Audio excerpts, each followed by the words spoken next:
Welcome, everyone, and thanks for joining us this morning or afternoon, depending on where you might be.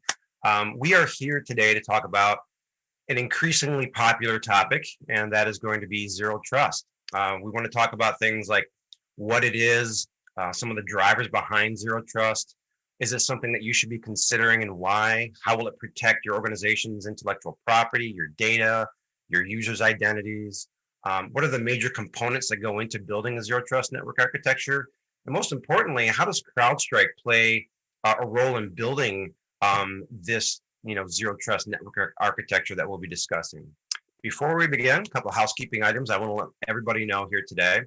The session will be recorded and you will be receiving copies of it afterwards.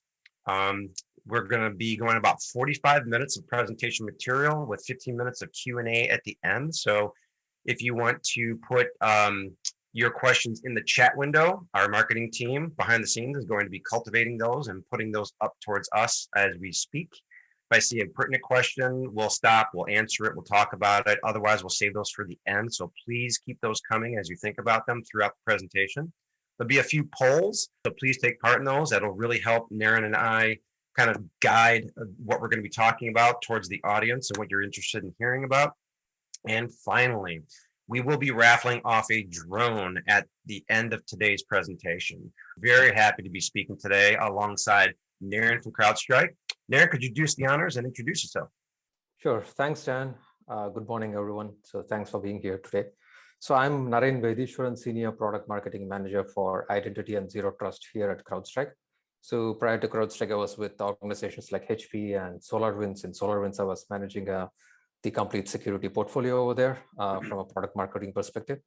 So I have been in the security field for over 15 years, and I came over to CrowdStrike from the recent acquisition that they made from Preempt Security.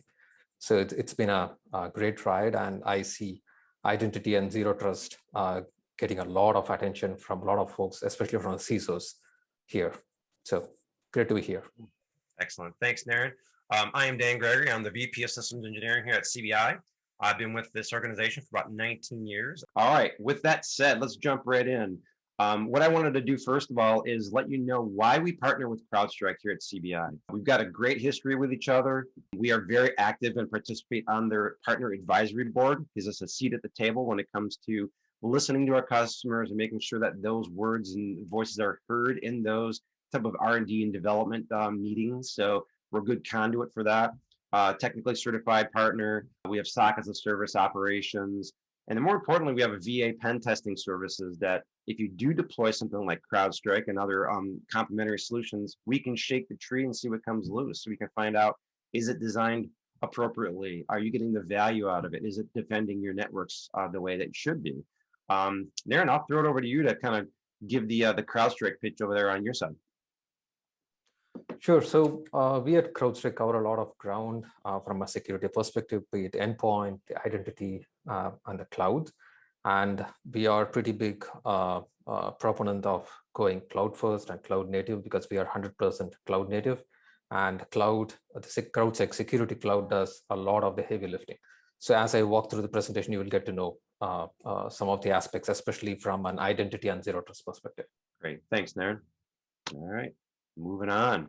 So we mentioned that there are going to be a few polls. This one's really important for Naren and I because it'll help us determine the makeup of the participants, the people who have shown up here, right? So feel free to select more than one, okay, if you want.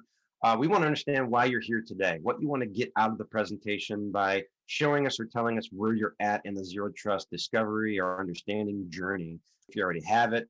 And it'll, again, gives us the feedback to make sure that you're going to get the maximum impact and tailor it a little bit more to our audience. You know, rule number one in presentation is know your audience. This gives us a really good chance to see that. So see the results are in. This would be interesting. Well, there you go.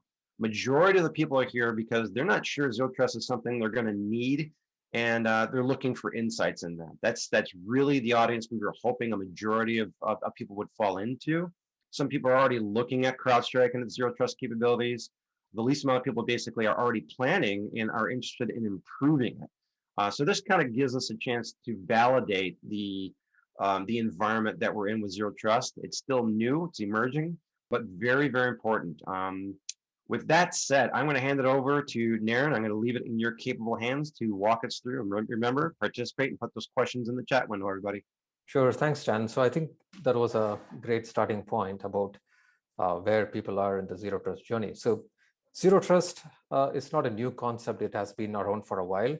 And but I think we all have realized that zero trust is the way to go, given all the sophisticated threats that we have been seeing on all the recent attacks, the supply chain attacks, the Conti ransomware, anything and everything. All the attacks are kind of making even governments issue bulletins that zero trust is the way to go. So in general, what is zero trust? It is a set of principles. It is a framework that aims to move security closer, much closer to the resource that is being protected, and in doing so, implicitly trusting nothing. So in simple terms, zero trust must answer this question, like if I were to grant a user or an application or a resource access to another application or resource right now, should I do it or how do I do it? So zero trust as a concept came up when perimeter security became rigid and was not able to adapt and scale up to the threats from within and also the sophisticated threats from outside the organization. And that's when Forrester and Gartner came up with the zero trust extended, and Carta frameworks. And we also have the NIST framework that kind of fits in nicely with the existing organization's capabilities. So, but having said that, so we have the zero trust, we have the different other concepts in security and frameworks in security. But as you see, the world is much more complicated now. It is facing a lot of threats, both from within and outside the organization. It's facing a lot of explosion of users, the devices. People have their own devices. It's either managed or unmanaged. We have the multi-cloud data centers, and people are connecting to the applications from anywhere and from any network and from any device. So in short, zero trust is hard. So how do we make it simple, or how do we make it more palatable, is what we are going to see today.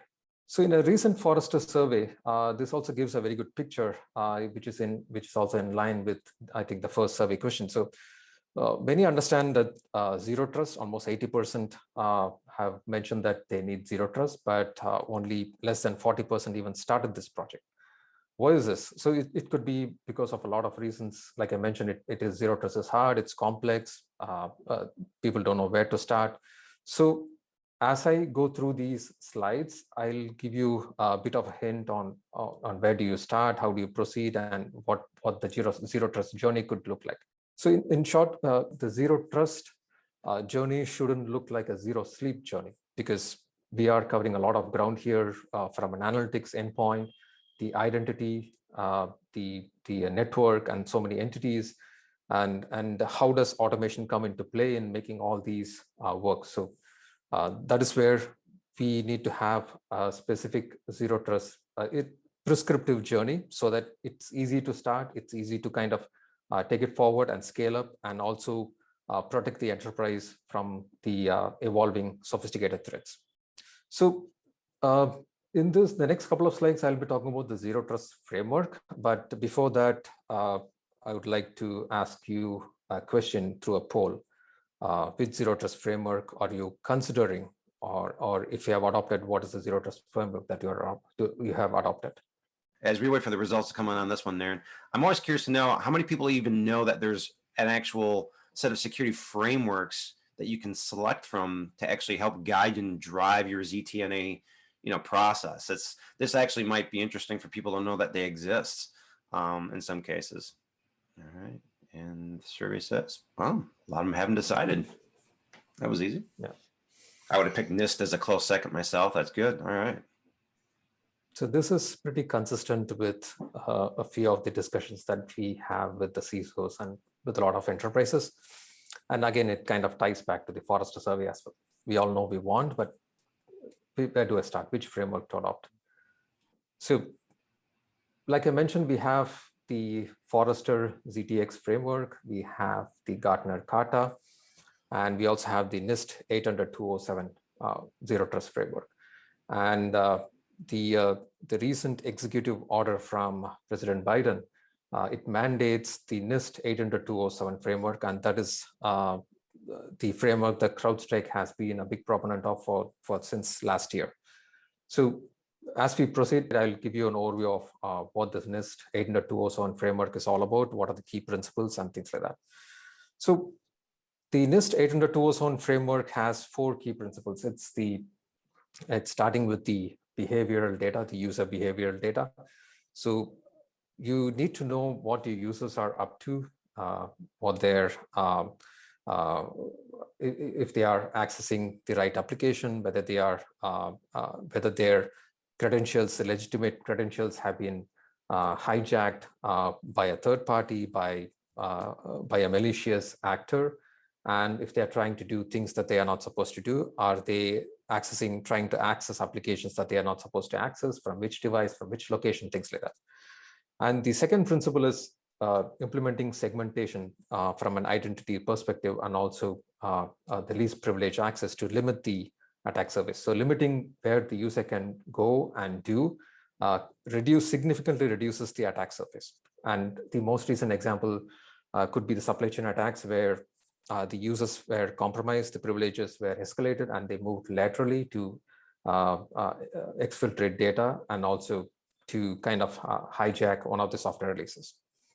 Yeah. The third principle is about leveraging as much data as possible. So you need to have security tied to context.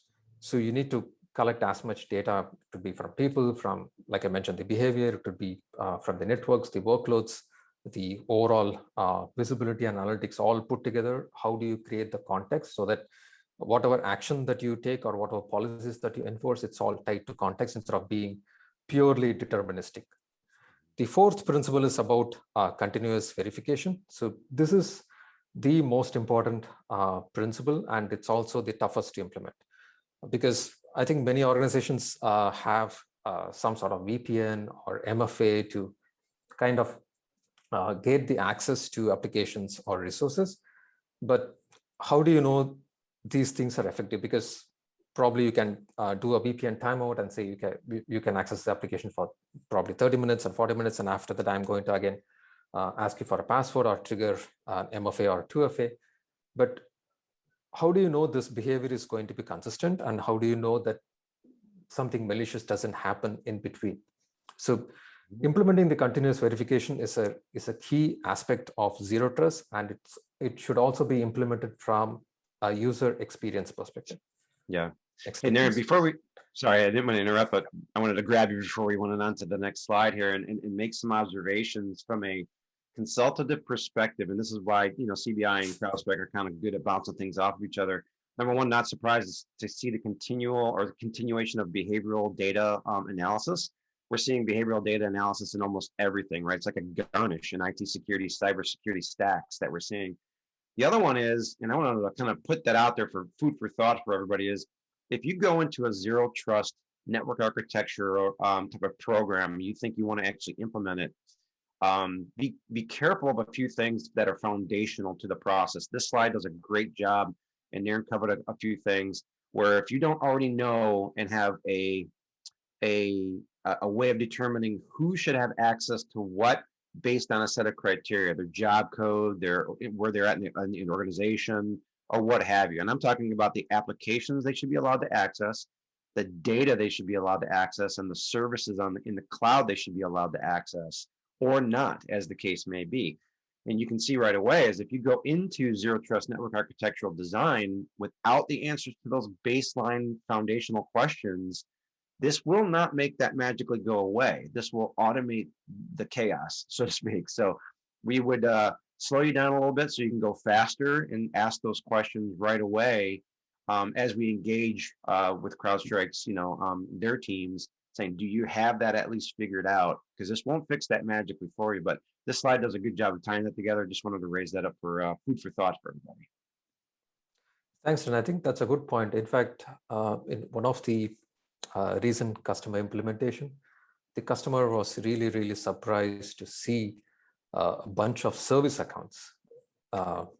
Firstly, he didn't know that he had so many service accounts, because that is kind of inherited and passed on when the employees turnover, when the resources change, but some of the service accounts were still active and probably stale. And some of them are actually doing an interactive login onto a domain controller. Mm. So if this could have been gone unnoticed, and this is one of the could be one of the reasons that attacks like supply chain and ransomware, these things happen. So that was a good revelation for the customer, that service accounts that have not been used are being used for such kind of activities. Excellent. So as we move ahead, so one thing that I want to highlight here is, so okay, so you want to take the first steps towards zero trust, but like I mentioned, it could get complicated. It depends on how you take the first step, or where you start and how you proceed further. But one of the core aspects is keeping zero trust frictionless for everyone. Next slide, please. So when I say frictionless, it's not just for the end user, it's also for the IT and the security folks as well. So to give you an example, so frictionless for your IT could be when IT on the security team start some kind of a security project. There are a lot of moving parts. It could be the deployment complexity, it could be the budgets, it could be other operational and integration issues. And finally, when they implement everything, and let's say they have the product in place, the users will not be able to use it properly, or they wouldn't have opened themselves to use that product in a very effective manner. So all these things come into play in making security frictionless, because if the user doesn't use it properly, there could be support tickets the IT has to face, or there could be security issues that the security team always need to some kind of a firefight every day. But having a holistic picture of the overall situation and also making the zero trust journey frictionless, it's going to benefit the entire enterprise. It's not just the end user. And in doing so, it's going to make the zero trust journey more scalable and more modular. And it's going to reduce the cost and complexity as you proceed towards achieving the zero trust journey. Next slide, please. So when we talk about zero trust, I have mentioned so many times, it's a journey. It's not a product. It's not a single product that you just plug and play, install and forget. So when we talk about the zero trust journey, there are so many moving parts in it. So before I get into this journey, I would like to ask you one more poll question on what factors would play an important role in choosing the zero trust solution. What do you want to address? Yeah. So this is a multiple choice question. So. All right. Yeah, I'll be really interested to see the results on this one. This will be telling. And since we already know a majority of people here haven't yet started the journey, I'm sure there's a lot of wheels turning out there right now.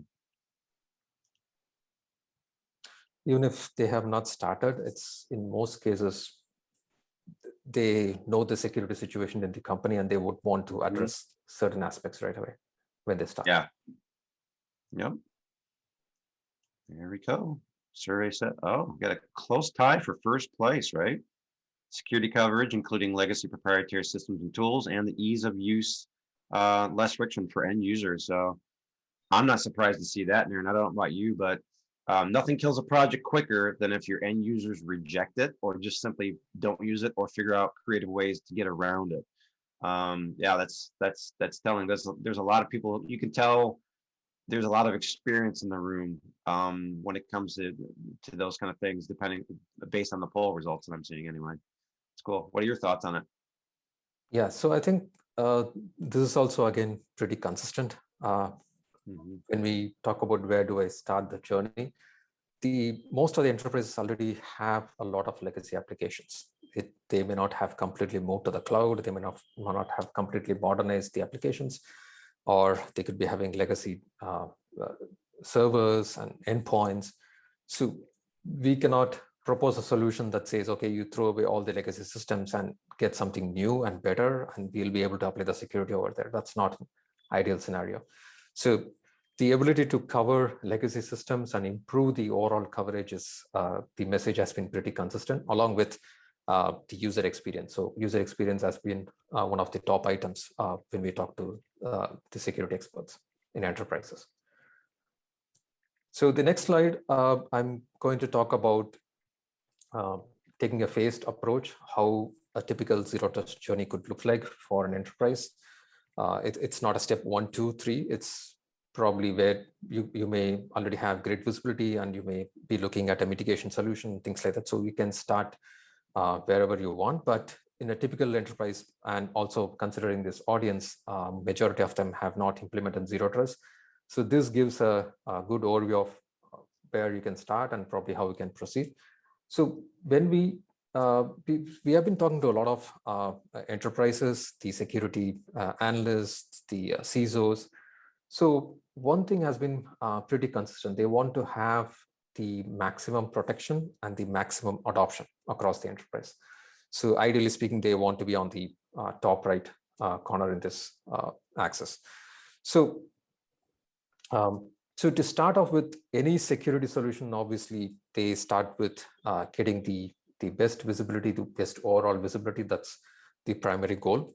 And since the core requirement is getting visibility, you also need to have a better understanding of the attack path. So you have the endpoints, you have the identities, you have the workloads on-prem and also on the cloud. And people are accessing all these applications from probably the company managed devices, or in this pandemic world that we live in, it could be their own devices. The employees could be having their own devices that they could be using to log into applications, and it could also be crown jewel applications. So how do you get the attack path? So the security solution must be able to visualize all these critical assets and all these entities from a zero trust perspective, the endpoint, the workload, the identities, and also give you a clear attack path if there is an attack progression that is happening, probably a lateral movement that is happening, so that you will have the security posture visibility to kind of identify, detect the attack and see what's happening, what's the anomaly that is happening. And this in general is quite prescriptive in saying that you should be able to get visibility everywhere across your enterprise, not just for the endpoint, not just for the Azure clouds or the Amazon clouds that you have. It should be across the enterprise. So the next step is mitigation. So now that you have a good understanding, an overall understanding of your threat landscape, how your entities are behaving, and where users are accessing which applications and from where and from which device, you'll be looking at multiple entities at any given point in time. And also this gives an opportunity to align the behavior and the identity segmentation, other zero trust, the NIST 80207 zero trust principles to kind of detect the attack and mitigate the attacks in real time. So let's say you have a zero trust setup and you have the micro segmentation, the network micro segmentation implemented. What happens once the pandemic is over and all the employees come back? And do you go about reconfiguring all the controls on all these resources? Or do you want the flexibility to have the identity segmentation in place and the behavioral aspects in place so that the disruption is minimal? So since identity is going to be constant wherever you log in from, it becomes easier if you segment the identities and make that as one of the control elements when you look at the behavior, when you look at the access patterns, and when you look at the overall security posture. So segmenting identities, understanding the behavior, and aligning with the NIST 80207 principles, this is where the mitigation becomes easier, and you can also make it real time. It's not just the mitigation, but you should also have the ability to ingest threat intelligence so that you have a bigger, better and broader understanding of the threat landscape, the indicators of attack and compromise, and you can make better decisions with high fidelity instead of guesswork and having deterministic rules to kind of stop an attack. And many companies, I think they have some sort of log management solution. It could be SIEM solutions. It could be, they could also be using UEBA and some sort of source platforms as well. So the ability to take in or import data from these solutions and also export data to these solutions is also really important. For example, one of our customers wanted to export data to their SIEM solution because they wanted to have all the authentication logs in one place and they wanted to have it for compliance reasons. So this could be one such use case where the data exchange could be both ways, and it's also making it easier to make decisions in real time and with the highest fidelity. The third step, or not the step, the phase is about optimizing. Now that you have the visibility and the ability to mitigate in real time, how do you optimize the entire security, the experience or the journey? So like I keep mentioning, and also from the polls, it was evident that user experience is one of the top priorities. And we also get to hear from many CISOs and security experts that user experience is one of the top items. And before even they start considering or evaluating a security product. So why is this important? So in most cases, when you, for example, challenge a user with multiple multi-factor authentication or 2FAs or VPN sign-ins, it's going to fatigue the user. And it could also lead to a situation where a user suddenly gets a prompt through Okta or Ping or some of the MFA solutions, and they would just probably click on accept even without looking at the prompt and why they are getting the prompt, because they're getting the prompt so many times that they could probably just say accept.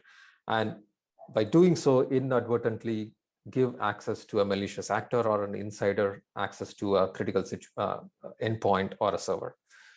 And this is one of the primary use case for people wanting to take the frictionless route. And this has been the trend that we have been seeing. And it's not just that when we talk about optimization, it's user experience is one thing, and the ability to automate and orchestrate all the policies based on risk, again, aligning with the NIST 800-207 principles. How do you kind of implement policies? Because the IT landscape is dynamic, the security threats are dynamic, the user access and the resource access are dynamic. So you cannot just write rigid and deterministic rules that if this happens, do this. So it should also be based on the risk, and again, tying it closely to the security context. How do you optimize the entire access solution? For example, I might be trying to access a server or an application, and probably if I'm if the access is coming from probably from Indonesia on the same day, it could also be a relevant travel that I could be doing, or it could be a malicious attack that could be coming from Indonesia or some other country, which you can also blacklist some of the countries. So it's not just tied to location, but it's also based on the behavior. So how do you combine the risk, the behavior, and also some of the deterministic rules to create automation and policy enforcement is how you optimize the entire zero trust journey when it comes to not just visibility, but also when it comes to detection, also for enforcing and preventing the threats. Yeah. So Naren, you mentioned that was a lot. That was great. We knew this was going to be the big slide, right? We had a lot to say. You had a lot to cover here on this one. And I always walk away with a couple of new things from this, hearing you go through this every single time I hear you do it. But I wanted to kind of underline a few things that are really important. Zero trust is just another process, people, and technology component that you're going to be adding to your overall defensible position, okay? And it needs to be monitored appropriately, but there's a lot of amazing intel that you're going to be able to pull from it if you do it right. The behavior analytics components that Naren talked about cannot be understated. We're going to be monitoring at a more granular level with more insight of what the users are doing, what applications they're accessing, when they're logging in, their login patterns, where they're logging in from. It's a remote world now, and I personally, in my opinion, hope it never goes back to the way it was pre-pandemic. It's liberating. We get more done, but there's some challenges on the security side.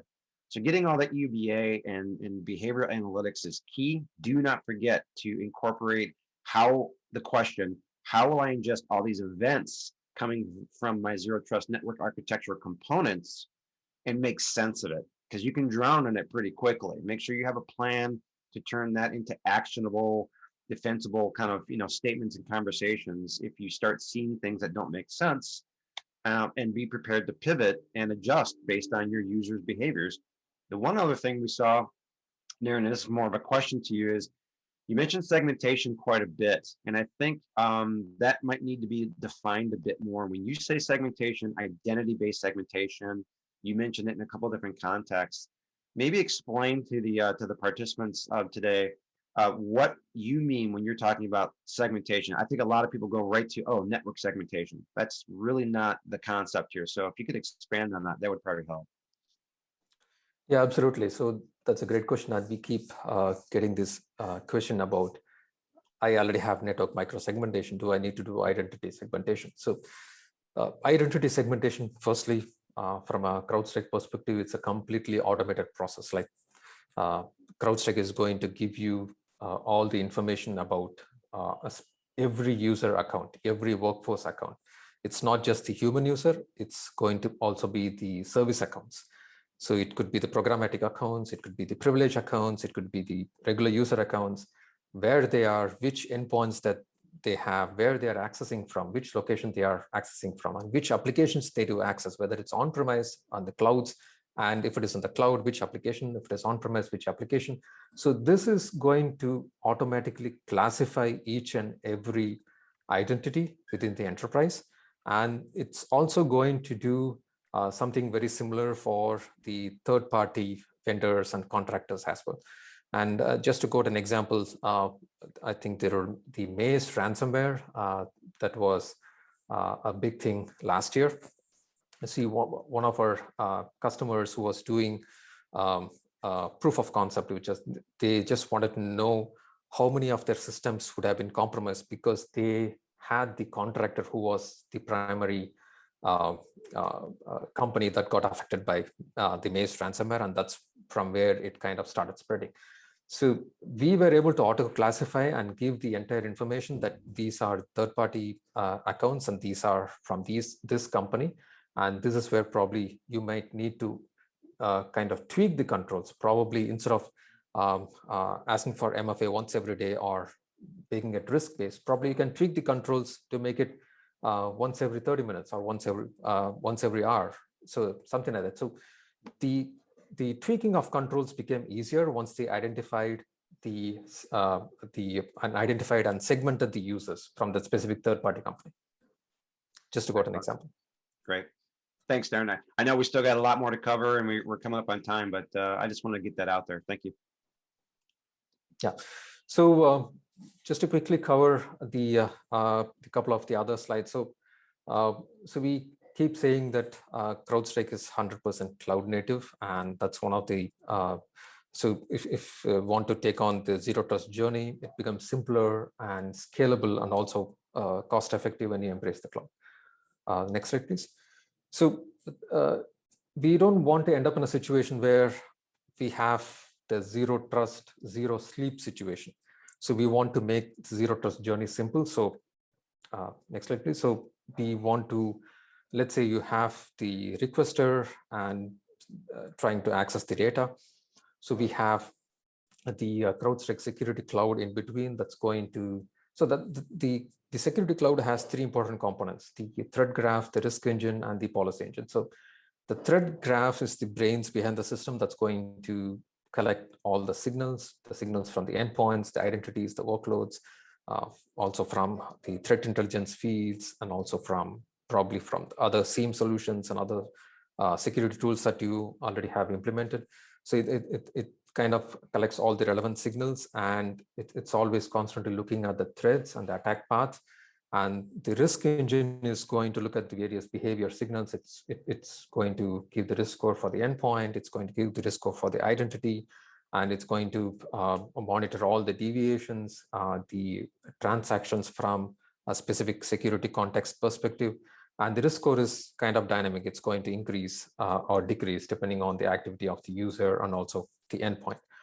And we have the policy engine that's going to enforce all these policies, taking the cues from the threat graph, the risk engine, and the policies are dynamic. And of course, it has to be dynamic because security is based on the context, and the enforcement should also be based on the context and based on the risks. And so what we're doing here is by looking at the endpoint, the identity, and the workloads feeding into the cloud, and you can have the continuous visibility and also have continuous also implement continuous verification when all these entities try to access data from, probably when they try to access from a specific application, be it on-premise or on the cloud, or also the crown jewel resources on the servers. So this, if you look at the first three blocks, the requester, the security cloud, and the data, it's going to cover a lot of ground from a zero trust perspective. But in addition to it, CrowdStrike also gives you the option to cover the entire stack. You mentioned about, one of the polls mentioned about increasing the coverage and covering all the legacy systems. There could be places where the CrowdStrike agent could not be installed, or there could be cloud applications, SaaS applications, where the sensor could not be installed. It could be the vendor endpoints where the sensor may not be installed. So CrowdStrike is going to cover all these scenarios in a single place. And it's also going to give the risk score of the device through the ZTA, which is the Zero Trust Assessment risk scores. And it's also going to give the security posture through, to the Zero Trust ecosystem partners. If you have one of them, like the Proofpoint, Okta, etc. So just to quote an example, if you're protecting your, if you want to protect your Office 365, or if your employees are using a cloud drive like Box, you can feed these risk scores from CrowdStrike into the other vendors without doing all the manual work and trying to write correlation rules. So this is how you kind of expand the security coverage by extending the zero trust to other legacy systems and other systems where you may not be able to kind of probably manage the entire environment. So next slide, please. So next slide, I'm just going to cover quickly some of the use cases and benefits. It's going to be mostly the benefits. So the two major benefits and the associated use cases. So one is, of course, the primary goal is to reduce the risk, and also to reduce the risk and doing so by keeping the costs in check. So we have always been hearing something about the ransomware attacks. Could be the Conti ransomware, it could be the Maze ransomware last year. So there is a common pattern. It's most of them kind of compromise the identities. And we have also seen reports from Forrester and also our CrowdStrike in-house global threat report that almost 80% of the attacks are done through leveraging credentials. So the zero trust approach is going to help you stop most of the lateral movement attacks, or at least contain the attack, detect and contain the attack at a very, very early stage. The second is going to be stopping risks because we, from remote user environments, could be from unmanaged devices. It could be the enterprises could also be doing mergers and acquisitions and divestitures. So getting a holistic picture before diving into the M&A or divestiture, or kind of including a vendor into the system. So you get a holistic view to see and detect and stop all the threats. And the last point is about the identity-based attacks, the Active Directory threats. So the zero trust approach is also going to stop and contain attacks on Active Directories, by understanding the users and also doing the identity segmentation. So in most cases, this is going to significantly reduce the blast radius. So if you look at the right column, it's mostly about reducing the cost. So when we talk about, when we talk to the executives, most of the executives say, I want the best of breed solutions, but I don't have unlimited budget. So I think a few months ago, we did an ROI study, which is available on CrowdStrike.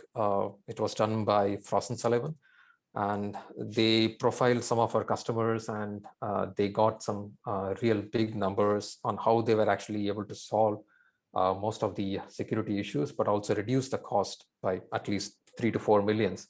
It could be saving cost through log management by reducing the log volumes, or it could be saving costs through full-time personnel, or it could be reducing costs through detecting or reducing the mean time to detect risks and mitigate the risks. So this also gives a phased approach to zero trust, which will also mean a lot when it comes from an investment perspective, because the NIST 80207 is designed to kind of accommodate the existing investment in the hardware and software. So there is no expensive rip and replacement required in this zero trust approach. And finally, the most important aspect, what is the use of having all the security solutions in place if the users are not cooperating, or if the overall user experience is bad? So this again, with improved user experience, it's going to improve the adoption of all these tools and the zero trust approach, and also reduce the support costs. Next slide, please. So from a portfolio perspective, so CrowdStrike, like I mentioned, it covers a lot of ground, from endpoint, the cloud, the managed, unmanaged devices, so and also the identity piece that I spoke in length. So all these kind of is kind of talking to the CrowdStrike Security Cloud, which is doing all the heavy lifting. So you don't have to do any of the manual correlation. You don't have to manually go about writing specific rules, deterministic rules to stop a threat and probably identify a threat even. So next slide, please. So Actually, real quick, yep. I'm sorry, on that slide real quick. I just wanted to kind of give people some food for thought. So the zero trust process is fairly straightforward when you look at it on paper, right? Validate, trust no one, validate everything as you go along. CrowdStrike's got that home field advantage on the endpoint, where if you want to interact with something, generally there's a step of authentication, right? That's what we actually are counting on to happen to trigger the whole process of examination. If any of the actual other components that pre-existed in CrowdStrike's agent are there, IT hygiene, making sure things are configured the right way, certain events that are happening or may not be happening on the actual endpoint, the configuration of it, the status of the state of the state, and everything on that endpoint, all the security events that are coming from that endpoint, if they don't line up with a known set of either behaviors or policies that we can monitor and control through CrowdStrike, then they don't get through that gate, basically. This slide really shows that this is the full Monty. This is everything that CrowdStrike has, and you can pull from those other components and then feed those into the newest member of the family here, being identity, threat detection, and zero trust security, which they just added. It's crazy, right? It's like they almost had a plan when they added this to the mix. So it's just neat to see it all fall together on the slide here. That's where my mind goes when I see these things. Back to you, Naren. Sorry. Yeah. So I just wanted to close with this thought. I kept mentioning about CrowdStrike being 100% cloud native and how the security cloud is doing all the heavy lifting. So we feed around 5 trillion events per week into the security cloud. So it's one of the world's largest. And when I talk about fidelity, it's getting all the signals from all the entities in one single place, and the fidelity of the response, the fidelity of the indicators of compromise, the IOAs, are going to be the highest. And when I spoke about the 3 phases, when I spoke about the real-time aspect in length, so that is also going to help here with some of the fastest policy enforcements, detection and policy enforcements as well. And since the cloud is doing all the heavy lifting, it's pretty easy to use. It's pretty easy to integrate with other components, so that you have an overall zero trust solution for covering the maximum of your enterprise. Excellent. Well, Naren, that was a lot that you covered that's densely packed, and there's obviously a lot more that we could have kind of got into if we had more time. The devil's in the details on this things, guys, but Naren and I both got together and created a recap slide, and we wanted to draw forward or up to the top again things that you should take away from this. So this is the, remember these things type of slide, right? So being able to stop the process, validate every single step of the way, trust nothing, validate everything. That's what that zero trust concept's all about, right? We've also seen those dramatic increases in the demand for zero trust frameworks because of recent events. And we're all reading from the same things. We're seeing that increase in breaches, ransomware attacks and such. This is one of those things that's going to help really build a much better defense in depth strategy for you and your organizations. The concepts to completing a zero trust implementation across the enterprise are going to include that visualize, mitigate, optimize. Those were the bubble slides where we spent a lot of time talking about that journey. And Naren did a great job of outlining the important steps along the way. Don't think you can shortcut or take shortcuts on any of this stuff either. You really do need to do your homework. I will add also that prep work that I mentioned along with Naren in the beginning is making sure your house is kind of clean and in order. You actually have access controls, who should have access to what. There's actually a program that you can look at and say, okay, these are the things users should have access to, and then seek to automate and control and manage and protect that with zero trust. Don't go into that without doing those important first steps. Then we get back into those key elements of the framework being behavioral data. Make sure you understand how to capture that, how to take advantage of the behavioral based data and block and deny or allow access to certain services, applications, and data based on the behavior. Automating the context, which is really important as well. We touched on that. Naren touched on that rather. And then continually verifying the resource using that frictionless approach. Good watermark, I think, for any good solution like this is the end users really don't even know it's there. Okay. So like a good data encryption methodology, it's there. They don't even know their data is encrypted 80 plus 90% of the time. It's just part of what we do now. Took us a while to figure it out. Never trust, always verify. That's something we both wanted you to walk away from, is getting into that mindset. How do you do that? How do you plan for it? How do you implement it? These are just the things we wanted to kind of raise to the top here. And any comments on this slide as well before we get on to the Q&A? I think you pretty much summed it all. So I think the important first step is finding the right framework that works for you. And in most cases, since the governments have also kind of mandated the NIST 802 zone, that's a good place to start. Even though we have the Forrester, we have the Gartner, it's all fundamentally the same, but the NIST gives the flexibility to start zero trust from your existing infrastructure instead of investing or trying to get new components and trying to get new hardware and things like that. So that's a good place to start. Absolutely. And you don't have to do this alone. A lot of people have already started on the journey. CBI is one organization you can contact, CrowdStrike obviously as well, but we'll help you learn by avoiding some of the mistakes and pitfalls that other organizations have fallen into by, attempting to do this on their own, so to speak. So, all right, I guess ready for the next slide, which I believe is a Q&A. We do have some of them actually cultivated already. So let me throw out a few at you, Naren, and I think there's actually some really good ones in here that are appropriate for the presentation. So start off with a high level, easier one, right? For you and me anyway. What's the relationship between SASE, the Secure Access Service Edge acronym we hear a lot about, and zero trust? So give us your views on the relationship between SASE and zero trust.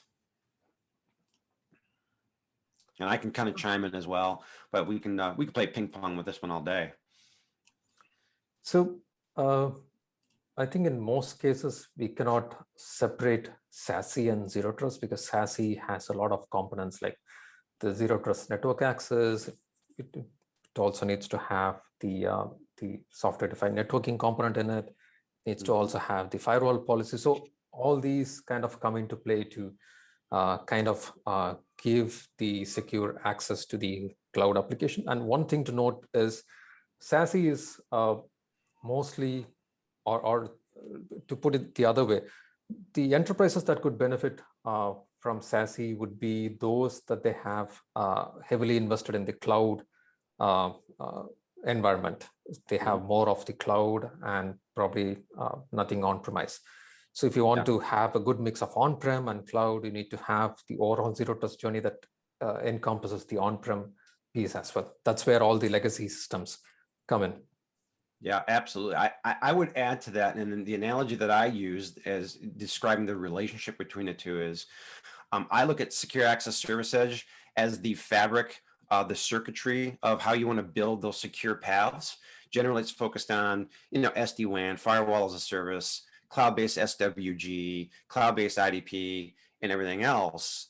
And it's a means to get users generally from point A to point B in a secure, monitored, adjustable way.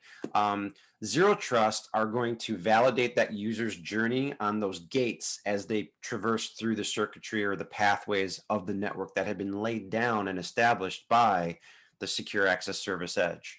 CASB, I should also add that as well, another gatekeeper of security. So that's I totally agree with what you said, Naren, and that's where my thoughts go as well. So there's a direct correlation and relationship between the two. I picture SASE as kind of being an umbrella, Zero Trust being a very large enabler of security that kind of falls underneath that umbrella of ingredients. So that's a good one. Here's another good one. I almost brought this one up early when it was first put out there, but Gartner talks about passwordless. All right, we've been hearing that for a long time now. How will Zero Trust or that approach change with respect to that? I guess the passwordless concepts, and how does that impacted by Zero Trust is where the question's going to. That's a really interesting question. So when Gartner talks about password, so in general, passwordless is kind of, I would say, a kind of a convenience or methodology to access an application without manually entering the password or trying to manage the password. But at the end of the day, there is some password, some control mechanism in place, which is probably transparent to the end user. But having said that, the behavior of the user, the endpoint behavior, all these are going to be pretty similar. If the user is going to be bad, he is going to find some way his behavior is going to change. There could be deviations in his access patterns. All these are going to be the same. So it doesn't matter whether it's passwordless or the traditional method. It's the Zero Trust is going to apply to all of them. Excellent. Yeah, I wouldn't have much to add that. That was great. We had another question. I think I don't want to say it's been canceled out because of your response, but I'll ask it anyway in case you would have any additional thoughts on this one. Question is, do you need to implement single sign-on to take full advantage of Zero Trust network architecture? Not necessarily, but single sign-on has its own great set of advantages because there are a lot of applications everywhere, and it's kind of a it makes it convenient for users to log in consistently on many applications from anywhere.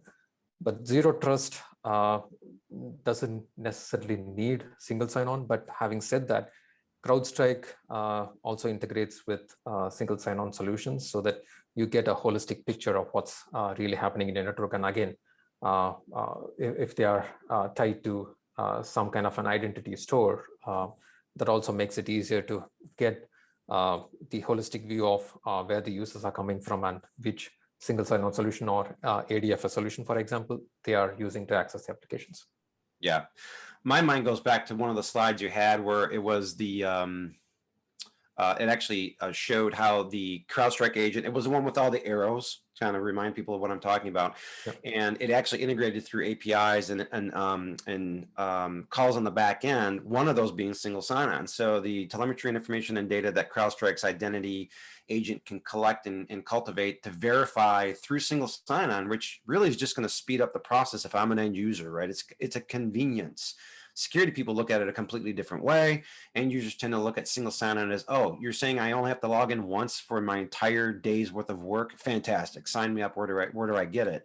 But we all know that it's really going to go through the same validation steps. Zero Trust principles do not go away. They just speed up and get faster if you have the handoff between a single sign-on and a zero trust architecture. It's going to validate you, through that process a little bit quicker and more with less friction. To your point earlier, Nairn, on the frictionless concepts. That's great. Yep.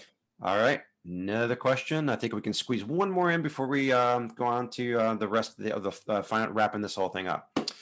Does the CrowdStrike zero trust capability allow me to allow or deny access based on configuration status of the endpoint? I think we talked about it briefly, but I'll let you expand on that. So again, going back to the 3-block slide, the endpoint identities, the workloads. So all the signals are being fed to the security cloud. So let's say I'm having an endpoint with probably an outdated operating system.